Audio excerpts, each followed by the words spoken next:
Bien, buenos días, buenos días. Nuevamente grabando esta serie de videos para continuar las asesorías solicitadas por control escolar y el coordinador de carrera. Bueno, pues nos los pide, ¿no? Es diseño de algoritmos. Vamos a revisar los conceptos de concepto de algoritmo, características de los algoritmos, herramientas para el diseño de algoritmos, representación de algoritmos mediante pseudocódigo, conceptos de entrada y salida. ¿Qué nos está pidiendo para la semana del 15 al 22 de mayo? El alumno deberá consultar la siguiente página para fortalecer la aplicación de la teoría en los ejercicios de esa página. Te recomiendo consultarla, vienen muchos ejercicios. Que nos pide elaborar unas fichas de resumen del concepto algoritmo y sus características. En un formato Word vamos a simular lo que es una ficha de trabajo. Realizar una conclusión personal para comentar el uso de Perceint para el diseño y representación de algoritmos de programación, no más de media cuartilla, es decir, es una conclusión de cuál es tu opinión respecto a Perceint, ¿no? Y ejemplificar un código de algoritmo básico en Perceint o pseudocódigo para identificar las partes de un programa, es decir, una vez que tú tengas tu programa me vas a decir cuál es el inicio, cuál es el proceso y cuál es la salida. Te vas a guiar con ese link de YouTube y finalmente elaborar un diagrama de flujo para identificar las partes de una solución de un problema en el programa Percent, y obviamente hay que ver este tutorial que está aquí para que te auxilies de estos pues videos, ¿no? Bien, luego entonces, bueno, pues vamos a los temas del 2.1 al 2.4.1 que sería en este video, ¿no? ¿Qué es un algoritmo en informática? Un algoritmo pues es una secuencia de instrucciones secuenciales gracias a la cual podemos llevar a cabo ciertos procesos y dar respuesta a las determinadas necesidades o decisiones. Se trata también de un conjunto ordenado y finito de pasos que nos permiten resolver un problema o tomar una decisión.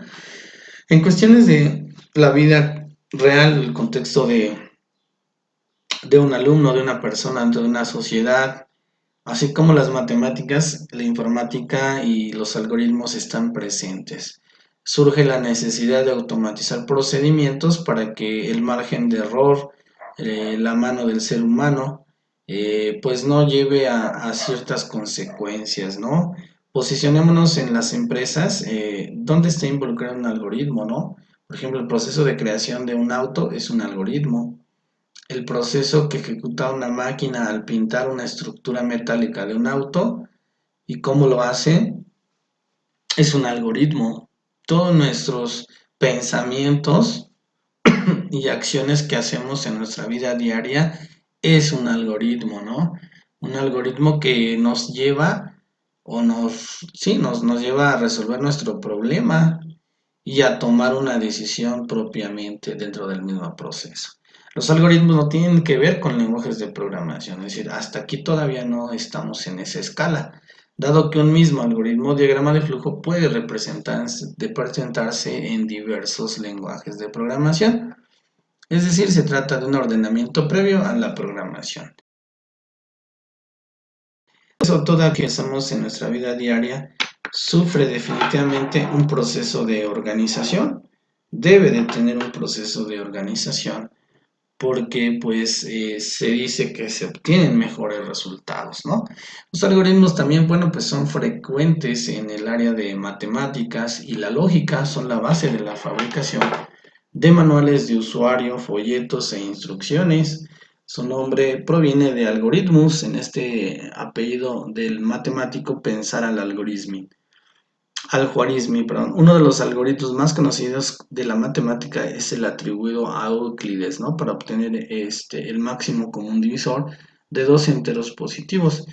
¿Qué quiere decir esto? Bueno, en las matemáticas, en el álgebra lineal, pues hay muchos procedimientos como tal para resolver los distintos problemas matemáticos.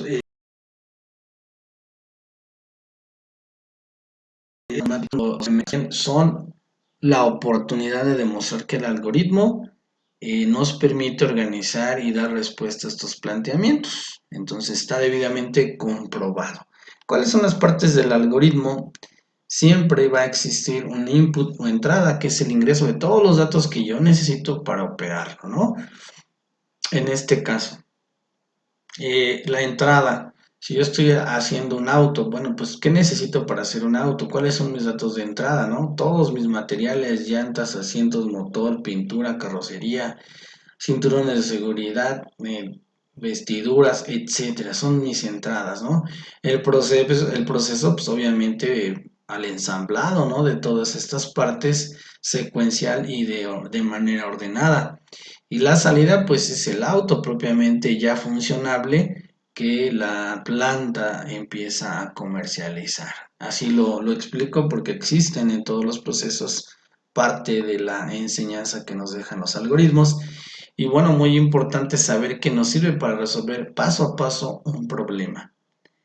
Casi todo tipo de problemas, y yo lo puedo decir en un 99.9%, puedes resolverlo a través de un algoritmo. Como comentario, abro un paréntesis, hay un investigador que hace predicciones algorítmicas, informáticas sobre la situación que vivirá el mundo en un tiempo sobre los distintos ámbitos, por ejemplo, guerra, economía, paz mundial, eh,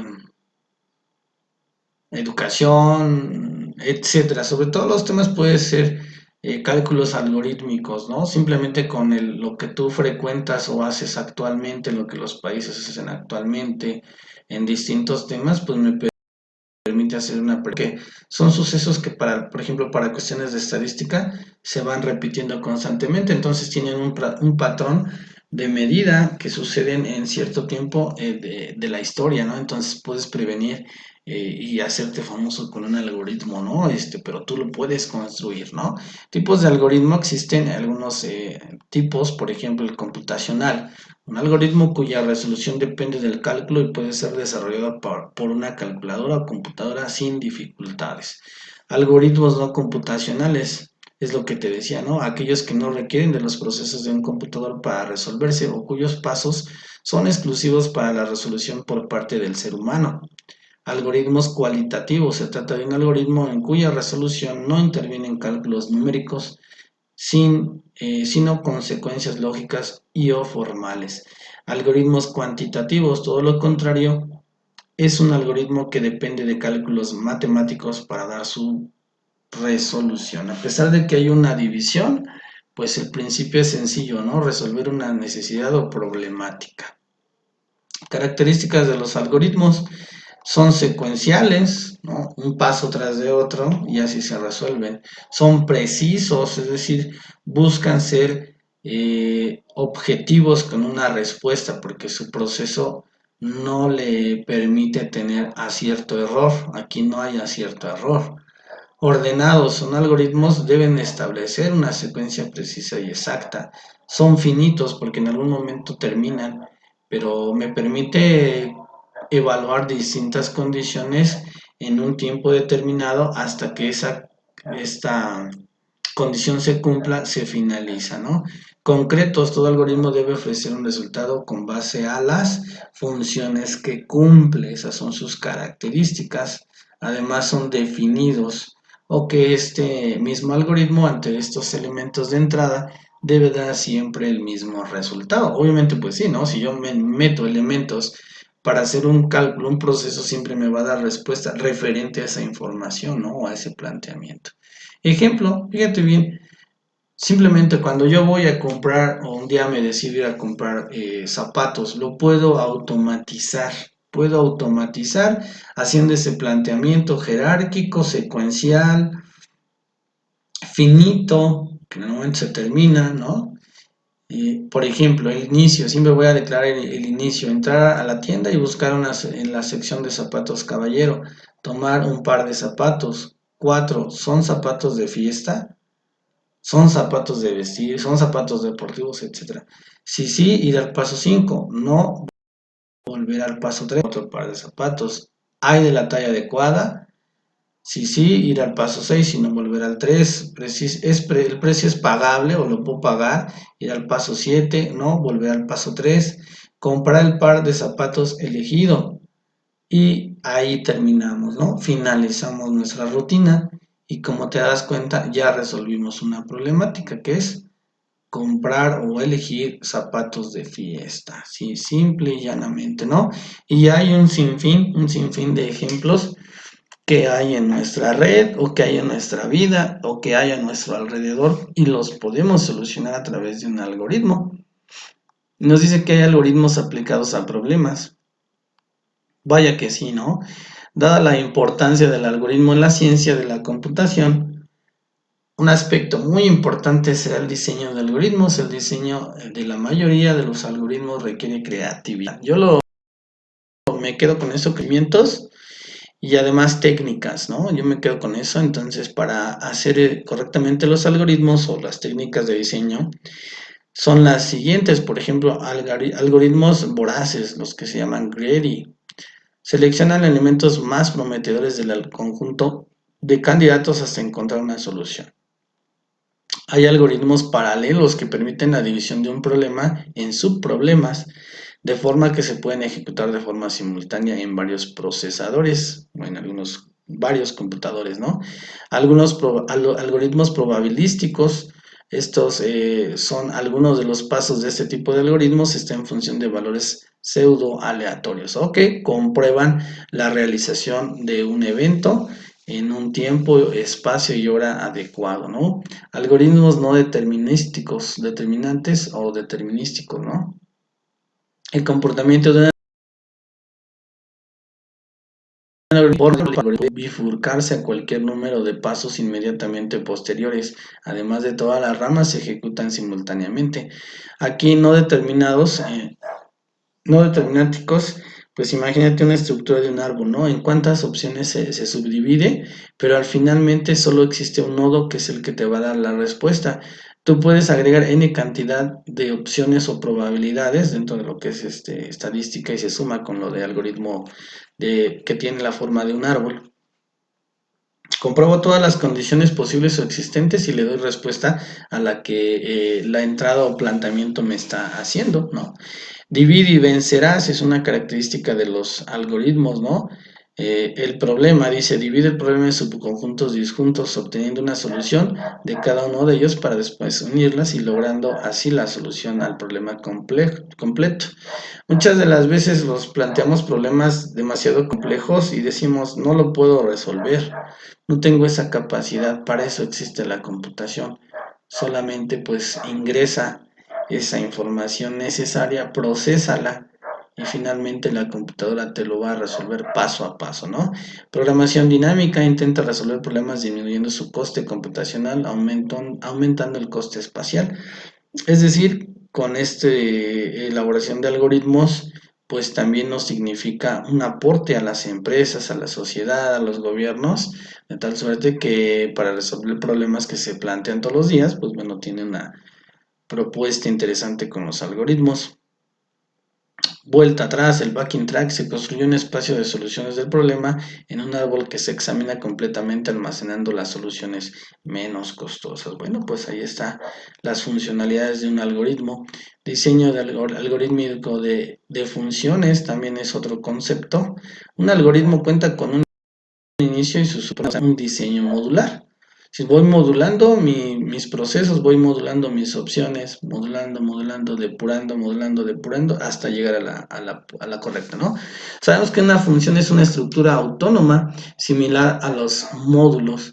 La diferencia radica en que la función se usa para devolver un solo valor de un tipo de dato simple a su punto de referencia. La función relaciona especificando su nombre en una expresión como si fuera una variable ordinaria de tipo simple. Estas funciones se dividen en estándares y definidas por el usuario. Las funciones estándar son funciones proporcionadas por cualquier lenguaje de programación de alto nivel y se dividen en aritméticas y alfabéticas. Hasta aquí, fíjate bien. Entonces, las funciones, ejemplo de las funciones, como lo dice aquí, aritméticas y alfabéticas. Esa es su tipología. Un sistema de ecuaciones o para resolver ecuaciones de primer, segundo y tercer grado. Esa es una función. habrá que analizar qué elementos pertenecen a esa función y yo tendría que alimentar mi algoritmo con esa información. Si decimos que hay una que calcula el área de un triángulo, base por altura sobre 2, debo de proporcionar la base, la altura y decir que va dividido entre 2, ¿no? Y que además metros cúbicos, por otra altura, ¿sí? Entonces, estas funciones están ya propiamente elaboradas o que se asemejan o que toman como base las fórmulas que existen en las diferentes disciplinas, ¿no? Las definidas por el usuario, bueno, pues son funciones que yo elaboro, que el programador ejecuta, porque conoce cómo se van a analizar, cómo se van a procesar y cómo se van a resolver. Si yo ya tengo haciendo uso de algunas funciones creadas por mí, porque se supone que me van a dar esa comprobación que yo busco, me van a dar una respuesta a un problema que yo decidí definirlas o estructurarlas para mi mayor comodidad. A eso se refiere las definidas por el usuario. Herramientas para el diseño de algoritmos. Ya hablamos que hay muchísimas n cantidad, ¿no? Por ejemplo, aquí mencionan qué herramientas me permiten programar, qué herramientas me permiten convertir mis ideas, mis textos, mis indicaciones o instrucciones de manera básica. Vamos encontrando que hay pues distintas formas de codificación de la información. Por ejemplo, la información que yo manejo en una empresa, primeramente lo interpreta como un lenguaje máquina, ¿no? Este texto es un texto normal, pero la computadora a la hora de imprimirlo lo va a interpretar con el famoso lenguaje máquina, unos y ceros, ¿no? Incluso hablamos de un lenguaje ensamblador, unos y ceros. Se crearon así diferentes tipos de lenguajes de programación y lo rescato ahí, o lo subrayo, más o menos parecidos al inglés actual. Digo, todos los lenguajes de programación están universalmente establecidos con palabras propias del inglés, ¿no? Esos lenguajes provienen de cosas tan complejas para la máquina como son los bucles o ciclos, ¿no? Más adelante lo vamos a comprender y vamos a ver qué son los ciclos. Bueno, pues son sentencias de código que me permiten automatizar un análisis, ¿no? Si comparo dos, si A es cierta, entonces B es incierta, por lo tanto, escríbeme en pantalla tal situación, ¿no? Así es como funciona. Y esto nos permite, pues, definitivamente reducir los costos, reducir el tiempo, reducir mi cansancio en estar escribiendo tantas líneas de código. Así lo vamos a hacer. Así es como los compiladores se tratan o se encargan de hacer estos ficheros o estos segmentos de código, los convierten al lenguaje ensamblador para traducirlos en lenguaje máquina y finalmente juntar todo este código que pertenece a un archivo de un programa donde, por ejemplo, el microprocesador se encarga de ir encendiendo o apagando transistores según lo que diga el código máquina. Este es un ejemplo de un procedimiento, ¿no? Por ejemplo, a través de un algoritmo podemos decidir cómo una máquina etiquetadora precisamente va haciendo su proceso de etiquetar, ¿no? Y de imprimir etiquetas secuenciales, ir colocándolas, pegándolas, avisar cuando se acaba, avisar cuando no se pegó correctamente, hay un error, ¿no? Para eso nos sirve de principio los algoritmos, ¿no? ¿Qué son instrucciones o qué ejecuta un ordenador? Sabemos que hay un lenguaje máquina, cada procesador contiene un conjunto de instrucciones que realiza ciertas opciones sobre una o más palabras de bits. Las instrucciones van también codificadas en bits, es decir, el lenguaje máquina unos y ceros tiene que ver con la codificación en bits que a partir de ese momento la máquina puede interpretar, ¿no? Se entiende entonces, no se trata solo de escribir ceros y unos o un grupo de ceros y unos, sino imagínense, una letra pertenece a ceros y unos y a una gran cantidad codificada en bits. Obviamente, a partir de esto, el lenguaje máquina hace ese procesamiento, esa conversión, para que la máquina lo ejecute, ¿no? De manera automática y en segundos, ¿no? El lenguaje ensamblador, sabemos que el lenguaje o código máquina tiene dos grandes inconvenientes, bueno, pues es la excepción que tienen. El primero se trata de unas instrucciones difíciles de recordar ya que no guardan relación con la operación que se está realizando. El segundo inconveniente es que puede haber, y de hecho hay diferencias entre las instrucciones de un procesador a otro. Todo esto ha llevado a poner el nombre de instrucciones de código máquina de manera que una secuencia concreta de bytes realiza una operación que se le pone un nombre sencillo e identifique la operación. Finalmente, ¿no? Esta interpretación del código máquina pues está envuelto también, por ejemplo, en fórmulas algebraicas o matemáticas, lenguajes de alto nivel. Sobre el lenguaje se fueron construyendo otros lenguajes de programación de más alto nivel. Esto significa que ocultan ciertos aspectos de manera que el programador no se ha podido preocupar sobre si en la máquina que quiere se ejecuta un algoritmo correspondiente a la instrucción 101 o 010. Para eso es que surgen estos lenguajes de alto nivel para resolver situaciones de interpretación y codificación de la información, que toda esta información, insisto, un ejemplo es tengo este texto y para que la máquina lo imprima lo interprete en una serie de ceros y unos y esta información representa un peso de información dentro del equipo de cómputo, ¿no? Y existen un sinfín de lenguajes de programación de alto nivel, no se diga, traductores e intérpretes. Tal escritura de un algoritmo, un compilador o un intérprete se transforman o se transformaron en un código de máquina que el procesador es capaz de ejecutar. Todo está dejado sumar números binarios como pueden ser consultas desde el texto o jugar en un videojuego de 3D. Estos intérpretes, ¿no? Estos traductores e intérpretes, bueno, pues un ejemplo muy claro, ¿no? Cuando tú le das en Word de leer a voz alzada o ocupar la lectura por mediante la voz del computador, aquí hacemos una transformación, una codificación a voz de lo que es texto, ¿no? Ese es un ejemplo.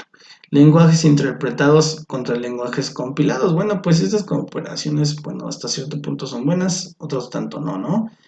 Los lenguajes interpretados nacen como respuesta a la dificultad del manejo de los compilados. Un lenguaje compilado es solo apto para un sistema operativo formato ejecutable. Obviamente, ¿no? Para comprobar sus bugs o errores, el computador debe compilar cada uno de los ficheros, ensamblarlos en ficheros objeto, enlazar ficheros objeto y volverlos a ensamblar. Es decir, ya lenguajes interpretados y compilados depende de lo que tú busques y las características que te va a devolver, ¿no? ¿Cuáles son sus desventajas? Consumen muchos recursos de memoria. Me consta porque un proceso puede quedarse trabajando finitamente y tomarse un buen tiempo. Ejemplos de lenguajes interpretados son el PHP, Perl, Python, Basic, Lisp en algunas versiones. Algunos editores de texto. Un editor de texto eh, básicamente trabaja con lo que es la codificación de la información. Recordarás que es el código ASCII y la codificación UTF-8, ¿sí? Que vamos a usar especialmente en bases de datos y en la realización de códigos para sitios web, ¿sale? Bien, estos editores de textos son incluidos en el sistema operativo. Bueno, pues un editor de texto lo tenemos aquí, ¿no? Eso es Word, por ejemplo, ¿no? O alguna parte del software instalado. Y se usan cuando se debe crear o modificar archivos de texto, como archivos de configuración, scripts o el código fuente de algún programa, ¿no? Ahí nos mencionan los ejemplos. Compiladores e intérpretes. Un compilador acepta programas escritos en un lenguaje de alto nivel y los traduce a otro lenguaje generando un programa equivalente independiente que puede ejecutarse tantas veces como se quiera. Ejemplo, Persign, ¿no? Compilador e intérprete. Ejecutables. Los ejecutables en informática, un ejecutable o archivo ejecutable es tradicionalmente un archivo binario cuyo contenido se interpreta por el ordenador como un programa. El ejecutable pues tiene la extensión .exe, ¿no? Generalmente contienen instrucciones de un código máquina de un procesador en concreto, pero también puede contener un bytecode que requiere de un intérprete para ejecutarlo. Obviamente, ¿no? La administración y apertura u organización de un software depende del, en este caso, del sistema operativo que lo está interpretando, ¿no? Y lo está mostrando. 2.4 Representación de algoritmos mediante un pseudocódigo. Primeramente, no confundirnos con los conceptos algoritmo y pseudocódigo. El pseudocódigo es un lenguaje algorítmico muy parecido al español, pero más conciso, que permite la redacción rápida del algoritmo. Por ejemplo, suma de dos números, leer número 1, leer número 2, asignar suma es igual a número 1 más número 2, escribe la suma de los dos números, sí, de los dos números es tal cantidad, ¿no? Eso, el pseudocódigo es el lenguaje común que nosotros manejamos, y así es como Persein trabaja con un pseudocódigo. Primeramente lo resolvemos a través de un algoritmo, pero su instrucción es muy apegada al español, ¿no? El diagrama de flujo ha sido una herramienta de programación por excelencia y aún hoy sigue siendo muy utilizada. Además que es fácil diseñar, puesto que el flujo lógico del algoritmo se muestra en un diagrama en lugar de palabras, ¿no? El pseudocódigo pues utiliza las siguientes partes, algunas palabras del español, por eso te decía inicio, fin, leer, escribir, asignar, ejemplo de un programa cálculo del área, finalmente, ¿no?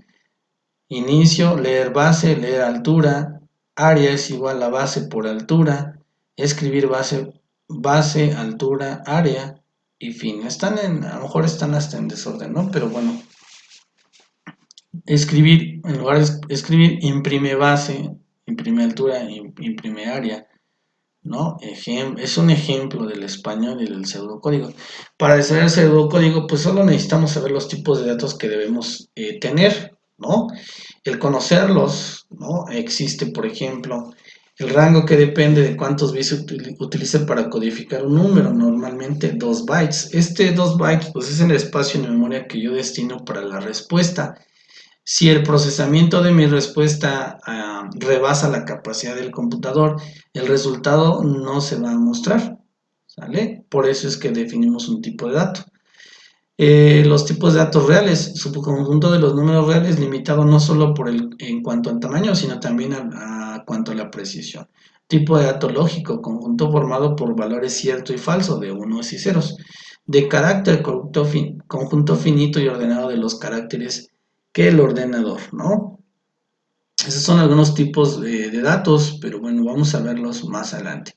Diagramas, un diagrama de flujo utiliza símbolos, ya lo dijimos, en que cada paso del algoritmo se visualiza dentro de un símbolo y el orden en que estos pasos se ejecutan se indican conectándolos con flechas llamadas líneas de flujo, ya que indican un flujo lógico del algoritmo.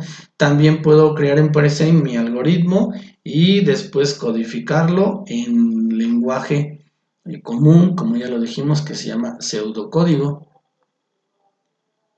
Conceptos de entrada y salida. Referentemente a las partes de un algoritmo, ¿sí? Un pequeño programa es entrada, proceso y salida. Las entradas, pues ya lo comentamos incluso, son entradas, son todos aquellos insumos que requiero para el adecuado procesamiento de los datos y se definirán como variables. Variable auto. Mi entrada para variable auto y procesarla necesito saber qué tipo de llantas, de asientos, de tapiz, de equipo de audio, de motor, etcétera, ¿no? Teniendo en cuenta el tipo de dato que pueden representar, y ellos se detallan a continuación. El tipo de dato en las entradas hay de carácter, que son datos de tipo alfanumérico, es decir, letras y números, que representan un solo carácter de datos. Cadena, datos similares a la anterior, pero que pueden almacenar cadenas de caracteres. Por ejemplo, cuando le pides marca del auto, Audi, ¿no? Enteros, dos números que se manejan o que manejan cantidades enteras, o los famosos int. Los flotantes o decimales, otro tipo de dato que resulta, por ejemplo, de una división, de un promedio, etc. Booleanos son datos que representan valores lógicos de tal manera que devuelven resultados como falso o verdadero. En este caso, sí o no. ¿Sale? Para comparar